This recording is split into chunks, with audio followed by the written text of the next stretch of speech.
Assalamualaikum warahmatullahi wabarakatuh. Waalaikumsalam warahmatullahi wabarakatuh. Alhamdulillahilladzi asra bi'abdihi lailan minal masjidil harami ilal masjidil aqsa. Asyhadu an la ilaha illallah wahdahu la syarika lah. Wa ashhadu anna Muhammadan abduhu wa rasuluh. Allahumma salli wa sallim wa barik ala Muhammadin wa ala alihi wa ashabihi wa man tabi'ahum bi ihsani ila yaumil qiyamah, amma ba'd. Para bini sepuh, bapak-bapak, ibu-ibu, hadirin wal hadirat ingkang sedaya dipun mulyakaken, dipun berkahi dening Allah Subhanahu wa taala, ingkang kawula hormati. Alhamdulillah, puji lan syukur tansah kita sedaya unjukaken ing ngarsanipun Allah Subhanahu wa taala. Bilih ing wekdal menika kita taksih keparingan sehat wal afiyah, keparingan iman lan Islam, keparingan kesempatan sehingga kita saged kempal ing majelis menika dalam rangka untuk memperdalam pengetahuan wawasan kita tentang agama ini, yang mudah-mudahan ini semakin memperdalam pengetahuan kita dan juga memahami tentang hidayah yang berasal dari Allah Subhanahu wa taala. Kemudian sholawat serta salam mudah-mudahan senantiasa tercurah kepada junjungan kita Nabiullah Muhammad sallallahu alaihi wasallam. Mudah-mudahan juga kepada keluarganya, sahabatnya, dan juga seluruh umatnya yang setia kepada sunnahnya, termasuk kita semua yang hadir pada majelis ini. Bapak Ibu yang dirahmati oleh Allah Subhanahu wa taala, marilah kita buka forum kita, majelis kita ini dengan sama-sama membaca basmalah. Bismillahirrahmanirrahim. Bapak Ibu yang dirahmati oleh Allah Subhanahu wa taala, pada kesempatan pagi hari ini saya akan menyampaikan surah Al-Isra ayat setunggal, ayat 1 atau surah Bani Israel terkait dengan perjalanan Kanjeng Nabi Muhammad sallallahu alaihi wasallam menerima wahyu dari Allah Subhanahu wa taala berupa perintah melaksanakan sholat.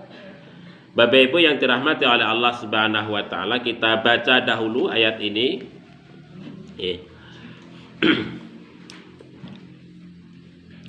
A'udzu billahi minasy syaithanir rajim. A'udzu billahi minasy syaithanir rajim. Bismillahirrahmanirrahim. Bismillahirrahmanirrahim. Subhanalladzi asra. Subhanalladzi asra bi'abdihi laila.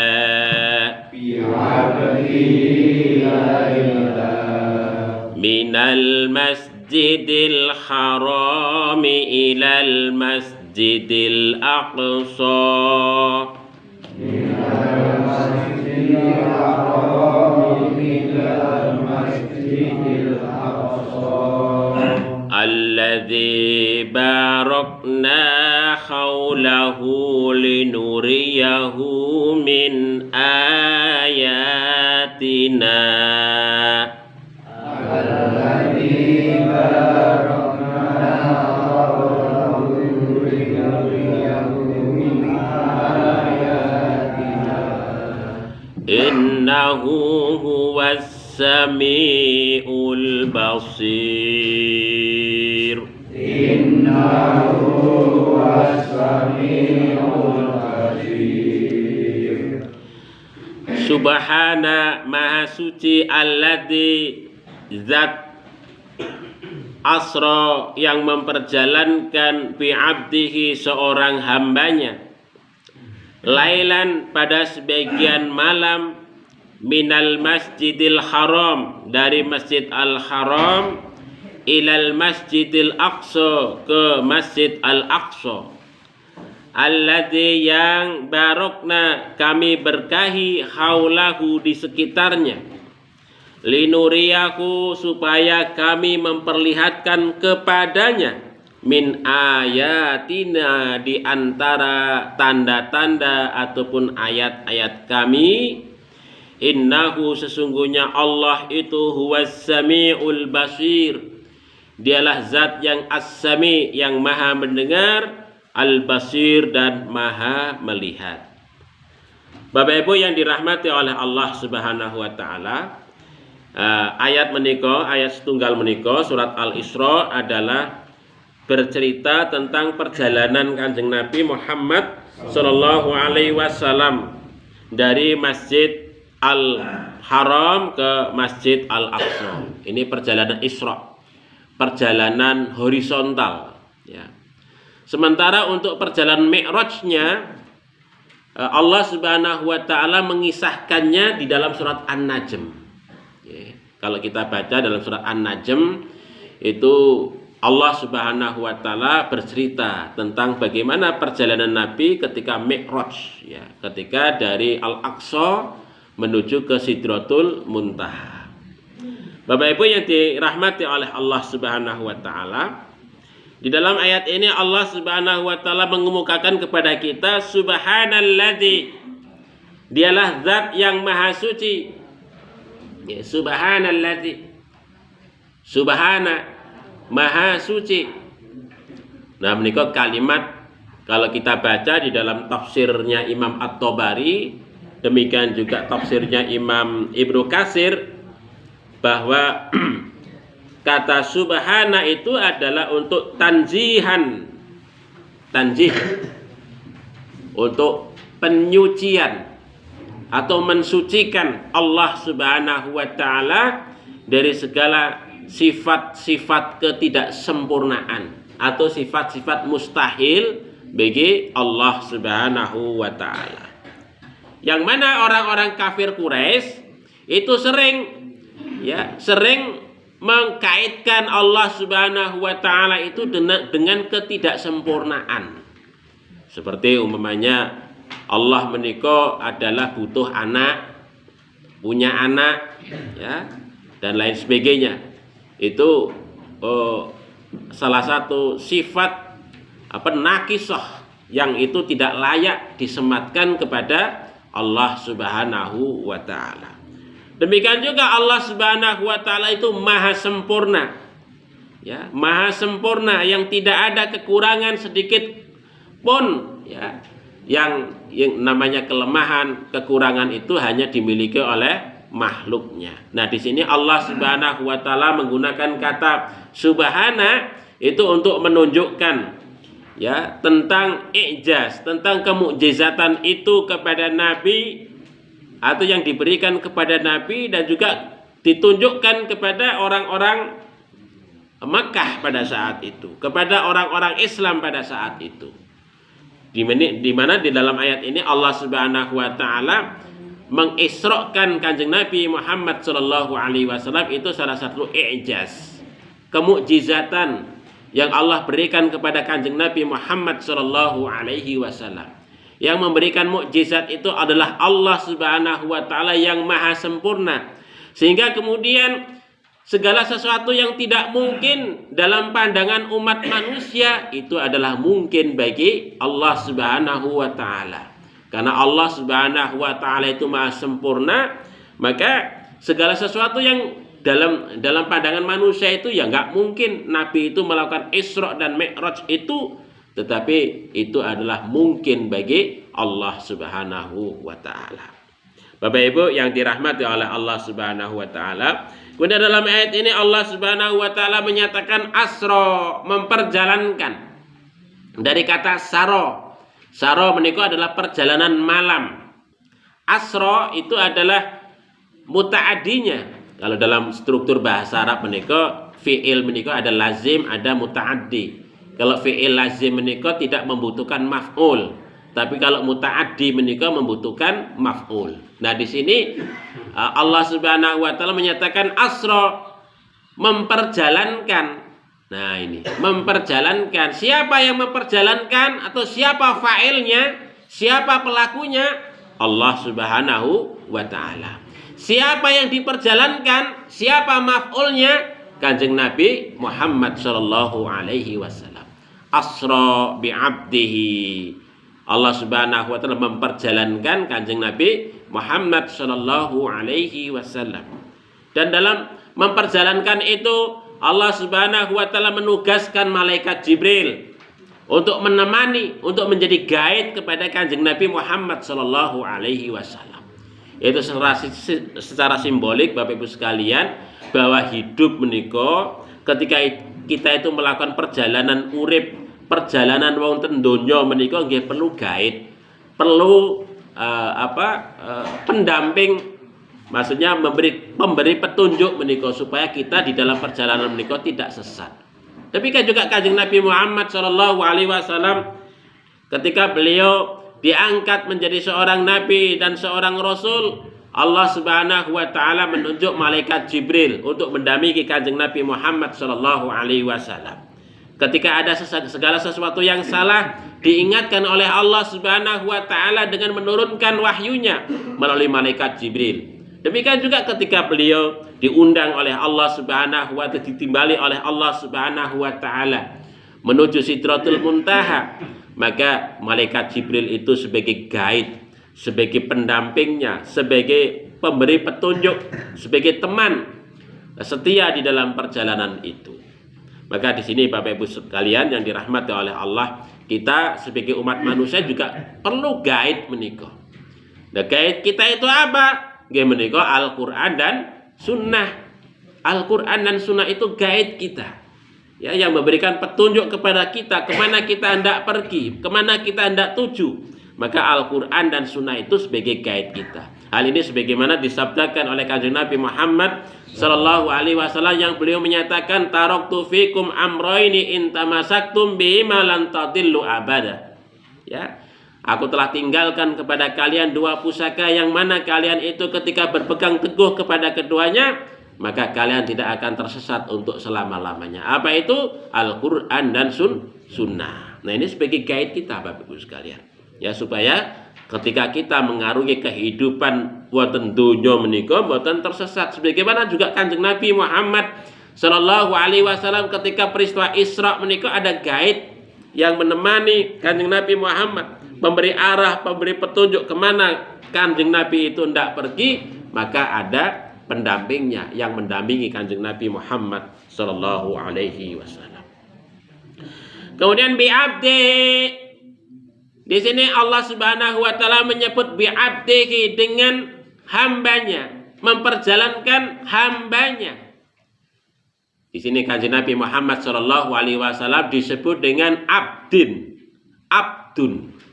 Di dalam ayat ini Allah Subhanahu wa taala tidak menyatakan bi Muhammadin, buatan, ya, binabiyihi, dengan nabinya, tidak. Wa bi rasulihi, tidak, dengan rasulnya, tidak. Jadi asra bi rasulihi, binabiyihi, bi Muhammadin, buatan. Tetapi yang digunakan kalimat oleh Allah Subhanahu wa taala ketika menyebut Kanjeng Nabi Muhammad sallallahu alaihi wasallam menika bi abdihi, dengan seorang hambanya. Nah, menika Bapak Ibu sekalian, ini satu kalimat yang begitu luar biasa. Kenapa? Karena di dalam kalimat yang pertama Allah menyatakan subhana, tanzih, memurnikan. Yang salah satu pemurnian menika adalah dari segala kesyirikan. Kanjeng Nabi Muhammad sallallahu alaihi wasallam diutus oleh Allah Subhanahu wa taala untuk mengajak seluruh umat manusia membebaskan diri dari segala kesyirikan dan kemusyrikan. Jangan sampai kok kemudian nanti ketika Kanjeng Nabi Muhammad sallallahu alaihi wasallam ketika diberikan mukjizat oleh Allah Subhanahu wa taala, membuat kagum manusia semuanya. Itu yang disembah-sembah, yang diagungkan Kanjeng Nabi Muhammad Shallallahu Alaihi Wasallam, bukan Allah Subhanahu Wa Taala. Makanya di dalam ayat ini Kanjeng Nabi Muhammad disebut dengan bi'abdihi. Kanjeng Nabi Muhammad walaupun kedudukannya sebagai seorang nabi, sebagai seorang rasul, tetapi dia hanya sebagai seorang hamba Allah, tidak lebih dan tidak bukan. Bi'abdihi. Yang artinya kalau bi'abdihi berarti ada yang disembah, ada al-ma'budnya. Siapa itu? Yaitu yang asra menika, yang memperjalankan Kanjeng Nabi sebagai fa'ilnya, sebagai pelaku perjalanan, ya, yang memperjalanan Kanjeng Nabi Muhammad Shallallahu Alaihi Wasallam menika Gusti Allah menika, Bapak Ibu yang dirahmati oleh Allah. Terus ini ada rahasia nih ngoten niku. Maka Kanjeng Nabi kok disebut abdihi, kok boten Muhammadin, boten nabiyihi, boten rasulihi dalam ayat menika. Tapi disebut dengan bi'abdihi, memposisikan Kanjeng Nabi nika sebagai hambanya, hambanipun Gusti Allah. Padahal kurang nopo kemuliaan Kanjeng Nabi, rasul, ya, nabinya, utusannya menika disebut sebagai abdihi, sebagai hambanya.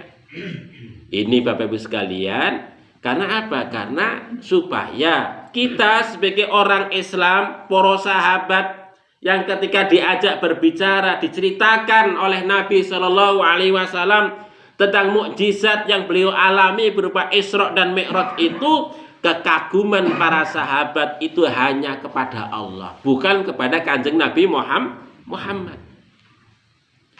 Jadi peristiwa Isra dan Mi'raj itu dalam rangka untuk li'i'la'i kalimatillah, ya, dalam rangka untuk mengangkat kalimat Allah Subhanahu wa Ta'ala, pengagungan kepada Gusti Allah, ya, bukan dalam rangka untuk membesarkan Kanjeng Nabi Muhammad, diagung-agungkan, boten, tetapi dalam rangka untuk mengagungkan Allah Subhanahu wa Ta'ala.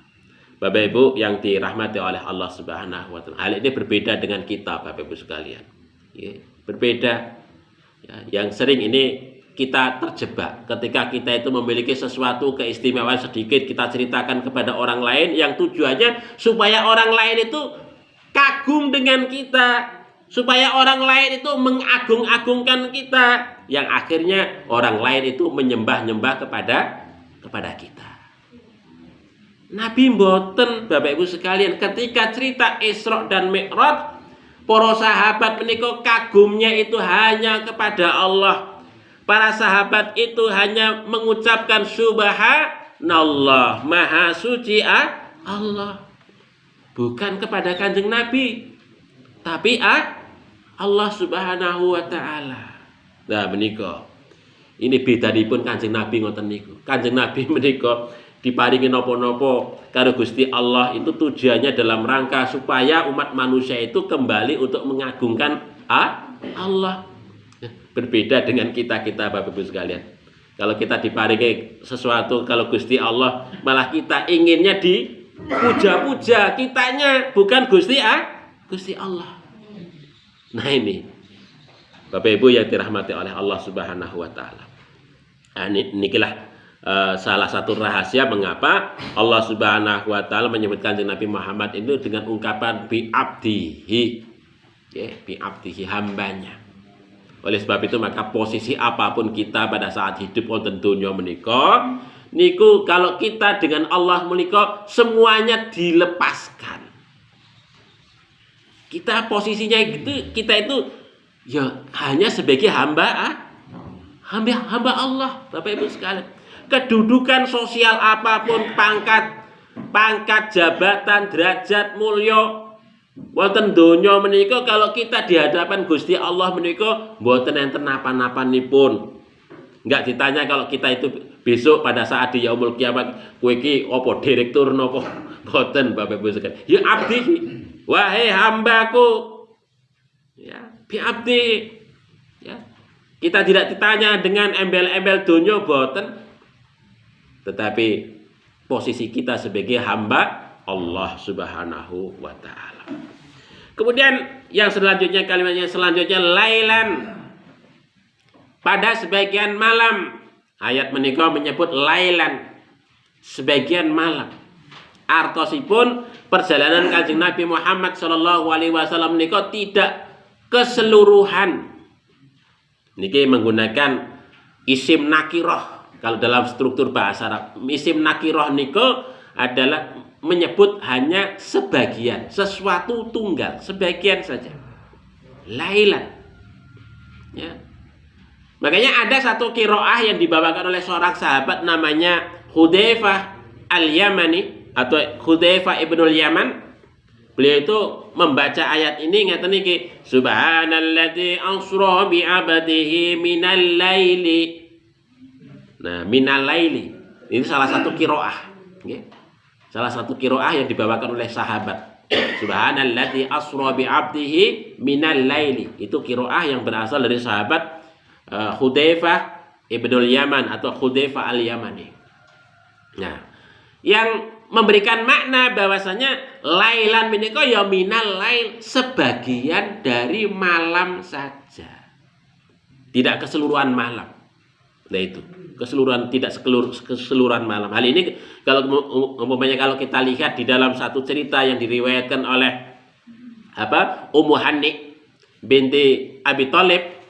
Beliau menceritakan bahwasanya Kanjeng Nabi Muhammad sallallahu alaihi wasallam pada saat peristiwa Isra menika niku singgah ataupun tidur di dalemipun Ummu Hani, ya, Ummu Hani binti Abi Thalib. Ya, itu selepas Isya Kanjeng Nabi menika singgah tinggal, kemudian tidur tempatnya Ummu Hani, yang kemudian pada saat paginya menika Kanjeng Nabi Muhammad sallallahu alaihi wasallam cerita kepada Ummu Hani ketika mau sholat jamaah menika bahwa beliau Kanjeng Nabi Muhammad sallallahu alaihi wasallam ditimbali oleh Allah Subhanahu wa taala, yaitu melakukan perjalanan minal Masjidil Haram ilal Masjidil Aqsa sampai Sidratul Muntaha dalam rangka untuk menerima wahyu dari Allah Subhanahu wa taala. Nah, ini kalau kita baca ngoten niku. Terus hanya sebagian malam saja. Tidak keseluruhan malam. Ini kan suatu luar biasa itu. Mukjizat yang begitu luar biasa. Ya, orang-orang Quraisy biasanya melakukan perjalanan menuju Syam ke tanah Palestina itu berhari-hari bahkan puluhan hari menggunakan kuda dan onta. Tetapi Kanjeng Nabi Muhammad sallallahu alaihi wasallam hanya sebagian malam saja. Dan ketika Abu Bakar As-Siddiq mengkonfirmasikan kepada Nabi, ya, apa yang engkau lihat wahai Nabi di sana? Cerita ini persis sama sebagaimana yang dilihat, yang sebagaimana yang pernah Abu Bakar As-Siddiq menika pernah ke Palestina. Maka Abu Bakar As-Siddiq, sodakta ya Nabi, sodakta ya Rasulullah. Benar engkau wahai Nabi, benar engkau wahai Rasulullah sallallahu alaihi wasallam. Jamaah yang dimuliakan oleh Allah Subhanahu wa taala. Jadi sebagian malam. Kemudian dalam ayat ini disebutkan minal Masjidil Haram. Ya, minal Masjidil Haram ilal Masjidil Aqsa. Perjalanan itu adalah dari Masjid Al-Haram ke Masjid Al-Aqsa. Terus perjalanan menika adalah minal masjid ilal masjid. Dari masjid ke menuju masjid. Ini gambaran urip Bapak Ibu sekalian. Gambaran keimanan bagi kita sebagai seorang muslim. Bahwasanya perjalanan hidup kita menika nggih perjalanan minal masjid ilal masjid. Dimanapun, kapanpun, di bumi apapun kita itu tinggal Bapak Ibu sekalian, tujuannya dalam rangka untuk taqarrub. Tujuannya dalam rangka untuk sujud dan taat kepada Allah Subhanahu wa taala. Masjid itu sebagai simbol tempat untuk kita beribadah, dalam rangka untuk kita sujud kepada Allah. Di dalam ayat ini tidak disebutkan minas suq ila suq, dari pasar ke pasar, boten. Dari satu tempat ke tempat yang lain, tidak. Tetapi diungkapkan oleh Allah minal masjid ilal masjid, dari satu masjid ke masjid. Ini perjalanan hidup kita ketika kita itu berhasil iman kita. Okay? bahwasanya hidup kita menika nggih menika dari masjid ke masjid. Tujuan urip menika dalam rangka untuk sujud, tunduk dan patuh kepada Allah Subhanahu wa taala. Apapun posisi kita, apapun kedudukan kita, apapun pangkat yang kita miliki, seberapa banyak harta yang kita punyai. Nah, itu tujuannya, orientasinya adalah minal masjid ilal masjid. Jadi kepatuhan dan ketundukan kita kepada Allah Subhanahu wa taala. Bapak Ibu yang dirahmati oleh Allah Subhanahu wa taala. Terus perjalanan Isra Kanjeng Nabi Muhammad sallallahu alaihi wasallam itu menyimbolkan tentang ketaatan kepada Allah Subhanahu wa taala. Ini sebagai simbol kepada kita semua sebagai orang yang beriman. Apakah kita mampu sebagai seorang hamba Allah itu yang minal masjid ilal masjid itu senantiasa tunduk dan patuh kepada Allah ataukah tidak? Nah, ini.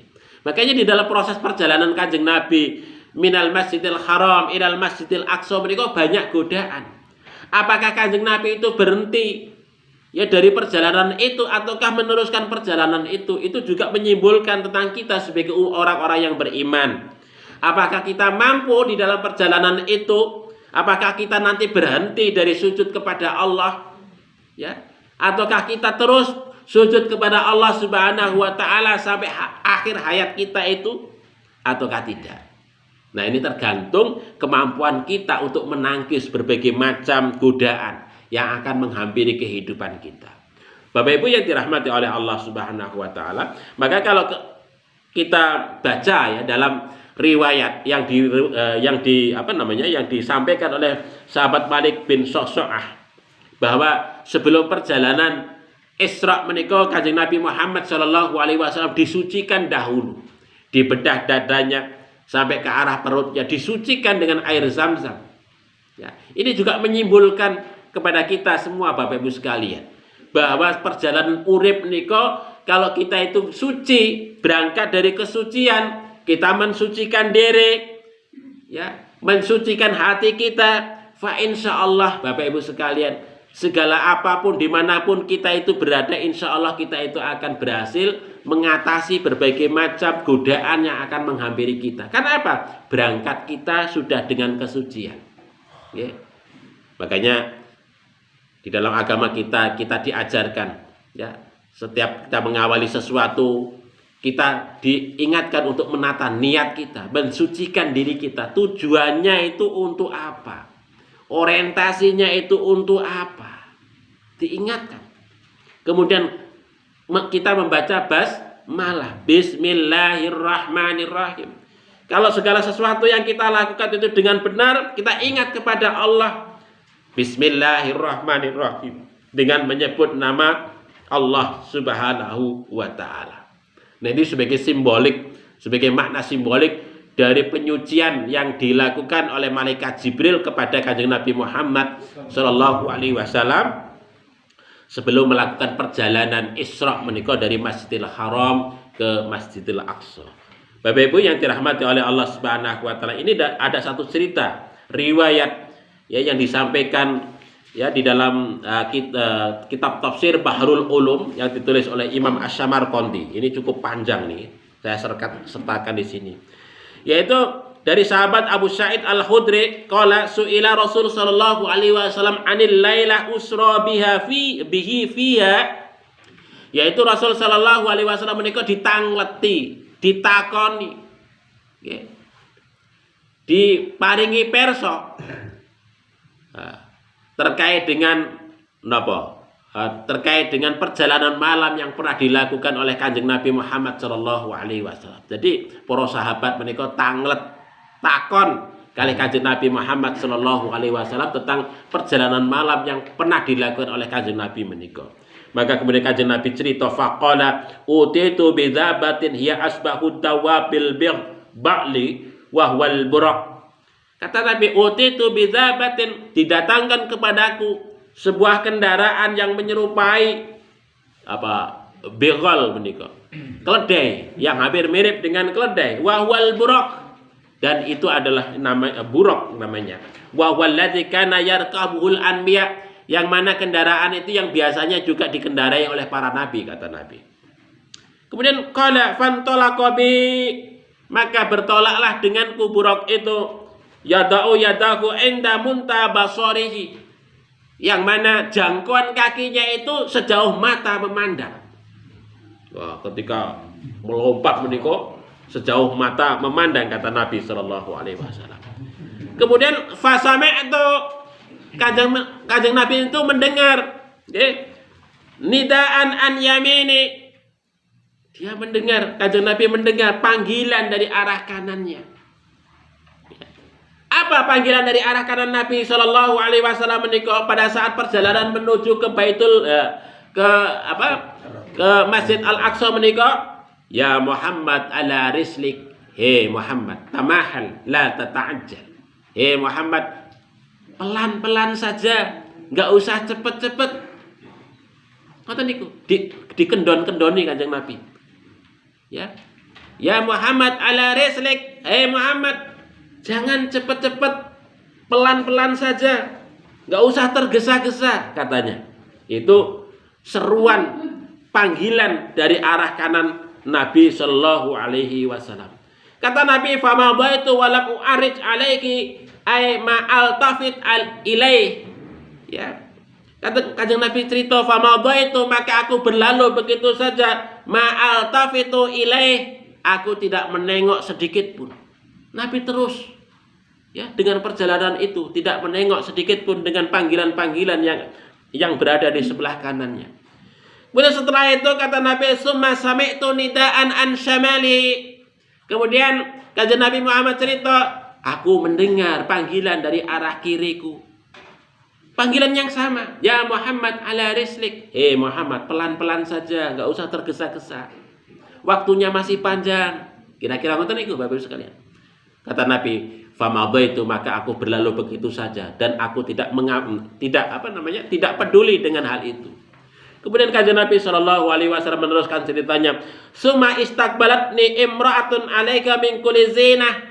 Kemudian tiba-tiba muncul di depanku seorang wanita yang dengan perhiasan begitu rupa, menawanlah begitu kira-kira. Famadat yadaiha, kemudian perempuan itu melambaikan kedua tangannya, waqalat, dan kemudian berkata, "Ya Muhammad ala rislik." Hei Muhammad, pelan-pelan saja, enggak usah tergesa-gesa. Waktunya masih panjang. Kita ngoten niku. Kemudian kanjeng Nabi bercerita, "Famaudaitu walam altafit ilaika," maka aku berlalu begitu saja, aku tidak mempedulikannya. Lam altafit ilaika. Kemudian sampailah kanjeng Nabi Muhammad sallallahu alaihi wasallam ke Masjidil Aqsa. Sampai ke Masjidil Aqsa, Nabi menambatkan kendaraannya. Kemudian Nabi masuk ke Masjidil Aqsa, sholat 2 rakaat. Setelah itu kanjeng Nabi Muhammad sallallahu alaihi wasallam cerita kalih malaikat Jibril sebagai guide-nya. "Wahai Jibril, aku tadi pada saat perjalanan itu dari Masjidil Haram ke Masjidil Aqsa ini, aku mendengar suara dari arah sebelah kananku, dari arah sebelah kiriku, dari arah depanku."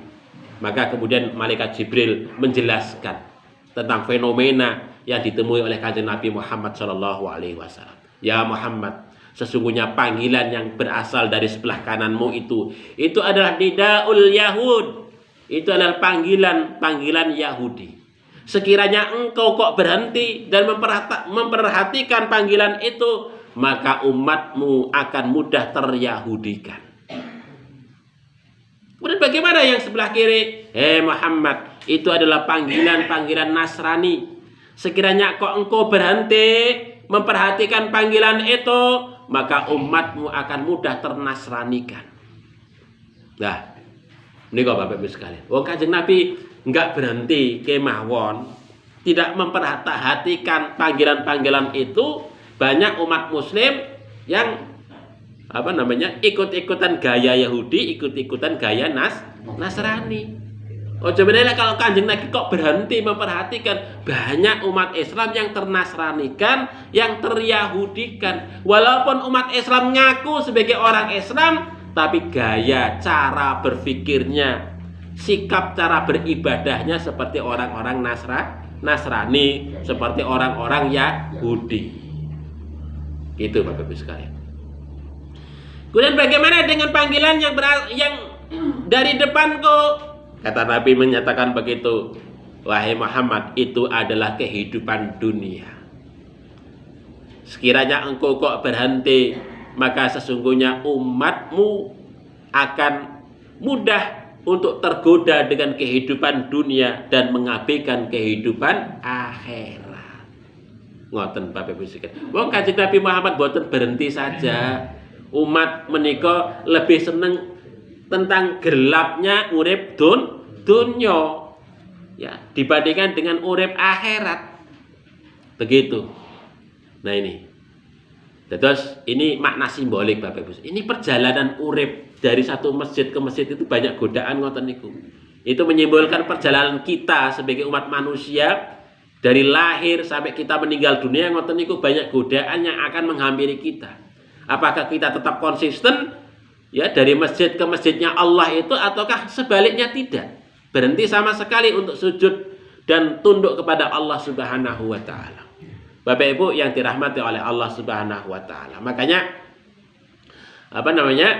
godaan-godaan yang semacam itu akan senantiasa datang kepada kita Bapak Ibu sekalian. Kalau kita baca di dalam berbagai macam riwayat menika, salah satu galipun yang dibawakan oleh salah satu ayat menika, salah satu ayat di surat Al-A'raf ayat 17 menika dari Ikrimah dari Ibnu Abbas tentang firman Allah Subhanahu wa taala ayat Al-A'raf surat Al-A'raf ayat 17 itu yang dinyatakan la'atiyannahum min baini aydihim wa min khalfihim wa an aimanihim wa an syama'ilihim. Itu iblis berjanji, setan berjanji kepada Allah ketika dia dikutuk oleh Allah Subhanahu wa taala tidak akan pernah bisa masuk surga lagi dan tempatnya di neraka. Maka kemudian iblis setan menika menyatakan la'atiyannahum mim baini aidikum, wahai Allah, sungguh aku akan mendatangi mereka itu, maksudnya anak Adam, manusia itu dari mana? Min aidikum, dari arah depan mereka. Maksudnya menggoda manusia dari arah depan mereka. Ibnu Abbas menyatakan dari arah depan mereka menika maksudipun dari arah kehidupan akhirat. Kita dibuat ragu tentang kehidupan akhirat oleh iblis setan. Akhirat iku wis ora apa-apa ketok. Ngoten. Kita ngeten ngoten niku. Wah. Apa enek akhirat kuwi ora ono. Buktinya apa? Orang mati ora pernah kembali lagi. Ngoten niku. Enggak usah percaya karo akhirat. Siksa neraka ada enggak? Ora ono. Buktinya apa? Yang dikuburnya enggak pernah teriak-teriak. Nah, itu namanya membuat ragu tentang kehidupan akhirat. Begitu. Nah, ini cerita dari Ibnu Abbas ngoten niku. Wa min aidihim, dari arah depan mereka, wa min khalfihim, dari arah belakang mereka. Setan datang dari arah belakang kita. Maksudnya apa? Menggoda tentang kehidupan dunia. Kita terikat dari apa yang kita tinggalkan. Ya. Perhiasan dunia opo kemawon. Nah, itu kita berat. Ya, kita berat untuk meninggalkan. Ya. Membagi kehidupan yang sudah kita jalani, yang sudah kita lalui menika. Dalam rangka untuk kita takarub, dalam rangka untuk kita ibadah kepada Allah Subhanahu wa taala sangat berat. Kita terikat betul dengan kehidupan dunia menika. Itu dari arah belakang setan menggoda. Ketika kita mau berinfak di jalan Allah, suka usah eman. Ya, gak eman. Itu dunia gandoli Bapak Ibu sekalian. Ya. Begitu. Kemudian dari wa an aimanikum, dari arah samping kanan. Maksudipun menurut Ibnu Abbas dari arah samping kanan menika kita dibuat samar-samar di dalam beragama. Agama itu juga penting. Ya. Belajar agama itu sedidik kemawon. Nanti kalau dalam-dalam jadi teroris. Ditakut-takuti begitu ya. Nah, ini godaan setan. yang kemudian kita terjauh dari agama kita. Nah ini. Kemudian wa an syama'ilikum, dari arah samping kiri kita. Maksudnya pun apa? Kata Ibnu Abbas, itu adalah dari sisi hawa nafsu kita. Kita digoda dari keinginan-keinginan ya, yang kita berkecenderungan negatif, jauh daripada Allah, kita berbuat maksiat kepada Allah Subhanahu wa taala. Itu pintu-pintu setan yang menggoda kita semua. Dari depan, dari belakang, kanan, kiri. Luar biasa bagus. Pintu semua itu dijaga oleh setan untuk menggoda kita semua. Yang tersisa itu cuma dua, Bapak Ibu sekalian. Nopo? Atas kalih bawah. Ke depan enek setane. Kanan enek setane. Kiri enek setane, belakang enek setane. Sing boten menika atas kalih bawah. Mengapa setan kok tidak menggoda manusia dari arah atas, dari arah bawah? Nah, di sini diterangkan oleh Imam Ibnu Katsir. Dinyatakan bahwasanya walam yakul min fauqihim li anna rahmah tanzilu min fauqihim. Tidak dikatakan setan itu datang dari atas. Karena apa? Karena rahmat Allah Subhanahu wa taala menika adalah datang dari atas. Maksudipun kalau kita itu masih berharap rahmatipun Allah, masih menengadahkan tangan ke hadapan Allah Subhanahu wa taala. Kita masih percaya iman karo Gusti Allah Subhanahu wa taala, fa insyaallah setan yang dari arah depan, kiri, kanan, belakang menika tidak akan mampu untuk menggoda kita. Kemudian apa yang dimaksudkan dari bawah? Imam An-Nasafi menyatakan walam yakul min fauqihim wa min tahtihim limakanir rahmah wa sajdah. Tidak dikatakan bahwasanya setan itu menggoda dari arah atas dan arah bawah. Karena apa? Karena limakanir rahmah. Kalau atas itu karena faktor rahmatnya Allah, dan bawah itu karena apa? Limakani sajdah, karena tempatnya sujud. Sujud. Selama kita itu sujud karo Gusti Allah, Bapak Ibu sekalian, fa insyaallah yang namanya setan gentayangan yang mengelilingi kita menika, yang mencoba untuk menggoda kita menika, tidak akan pernah berhasil. Jadi sujud dan kita mengharapkan rahmat kali Gusti Allah. Godaan setan itu menapa? Ya tadi sebagaimana yang diungkapkan oleh Kanjeng Nabi, ala rislik, pelan-pelan saja. Enggak usah cepet. Waktune masih panjang. Ngoten niku, itu godaan setan. Padahal kalau kita rujuk di dalam surat Ali Imran ayat 133, Allah menyatakan wasyari'u ila maghfiratin mir rabbikum. Bersegeralah kalian itu untuk menuju ampunan Allah. Kalau kita sejenengane taat, tobat, sujud, dekat, takarub, ta'abud maring Gusti Allah menika cepet, enggak ditunda-tunda Bapak Ibu sekalian. Segera, wasyari'u, segera, cepat. Kalau setan datang, wis, nanti dulu. Waktu ini masih panjang, umurnya masih muda, masih sehat, nanti dulu aja. Enggak perlu sekarang. Nah, itu kalau setan datang. Okay. Tapi Allah perintah wasyari'u, segera cepat. Coba kalau kita baca dalam surat Al-Jumu'ah ayat 9. Wa idza nudiya lis-sholati min yaumil jumu'ah fas'au ila dzikrillah. Fas'au, bersegeralah kalian itu untuk ingat kepada Allah Subhanahu wa taala. Bersegera. Kalau setan datang, ini waktunya isih dawa, engko wae.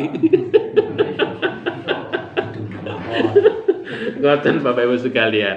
Itu godaan setan. Maksudnya pelan-pelan, lama-lama setan, wes enggak usah, berhenti saja. Gitu. Itu kalau setan datang kepada kita. Nah itu, makanya kita hati-hati Bapak Ibu sekalian. Hati-hati dengan godaan-godaan yang semacam itu. Mumpung kita itu masih ada kesempatan Bapak Ibu sekalian untuk tobat, untuk ngibadah kali Gusti Allah Subhanahu wa taala, waktu menika kita manfaatkan sebaik mungkin. Karena kalau waktu sudah hilang, nggak akan pernah kembali, Bapak Ibu sekalian. Oke? Kalau waktu sudah hilang, nggak akan pernah kembali. Waktu itu ke depan, tidak akan pernah ke belakang lagi, tidak akan berulang lagi. Maka segeralah kita untuk kemudian menunaikan kewajiban-kewajiban kita. Oke? Ketaatan kita kepada Allah Subhanahu wa taala. Makanya Bapak Ibu sekalian, ketika Isra dan Mi'raj niku, apa yang dibawa oleh Kanjeng Nabi Muhammad sallallahu alaihi wasallam oleh-olehipun nggih menika kewajiban salat. Yang namanya salat itu nggih sujud tunduk maring Gusti Allah. Taat maring Gusti Allah Subhanahu wa taala. Nggih. Makane ya segala godaan setan, iblis, demit napa kemawon, kalau kita itu salat ingkang bener Bapak Ibu sekalian, fa insyaallah semuanya akan lenyap, hilang. Takut setan menika akan dekat-dekat dengan kita. Itu yang dibawa oleh Kanjeng Nabi Muhammad sallallahu alaihi wasallam ketika pulang, ya, disampaikan kepada kita semua. Makanya Kanjeng Nabi Muhammad menyatakan as-sholatu imaduddin. Salat itu adalah tiang agama. Pokok daripada agama. Ketika salat kita itu benar, fa insyaallah Bapak Ibu sekalian, dunia segala sesuatu yang akan kita lalui itu insyaallah benar. Tetapi kalau salatnya sudah enggak benar Bapak Ibu sekalian, dunia kita mosak masih Bapak Ibu sekalian. Orientasi hidup kita itu enggak jelas. Karena orientasi pokok kita kan dalam rangka untuk ta'abud, menyembah kepada Allah. Kalau itu sudah enggak benar, dunia itu mosak masih ora enek gunane. Apapun yang kita miliki, apapun yang kita punyai, ora enek manfaat, tidak ada manfaatnya Bapak Ibu sekalian.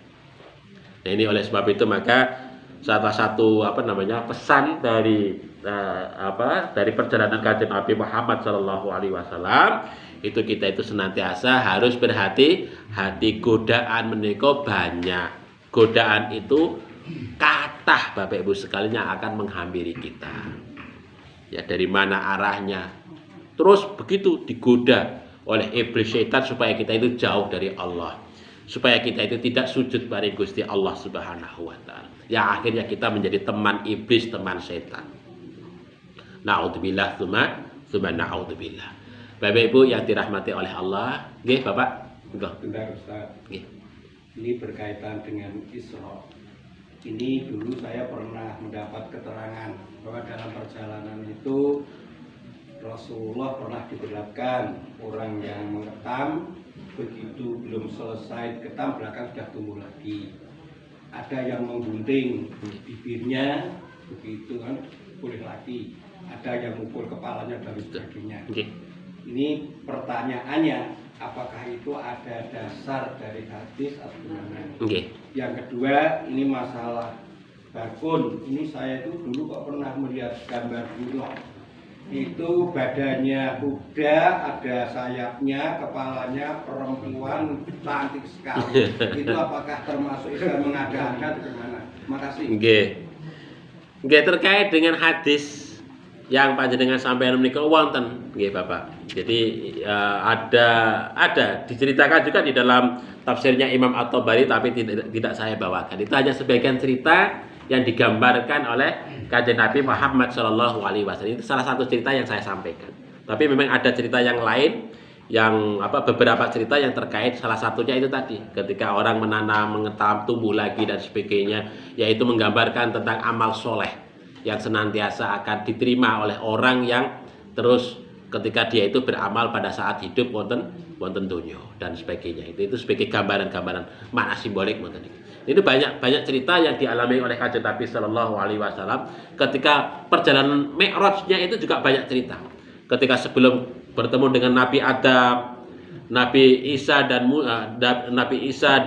Yahya, Nabi Yusuf, Nabi Idris, Nabi Harun, Nabi Musa, dan demikian juga Nabi Ibrahim alaihissalam. Itu banyak cerita di antara perjalanan beliau menuju langit yang ketujuh menika sampai Sidratul Muntaha. Banyak cerita termasuk penggambaran makna-makna simbolik menika, yaitu menggambarkan tentang kehidupan kita sebagai orang beriman menika.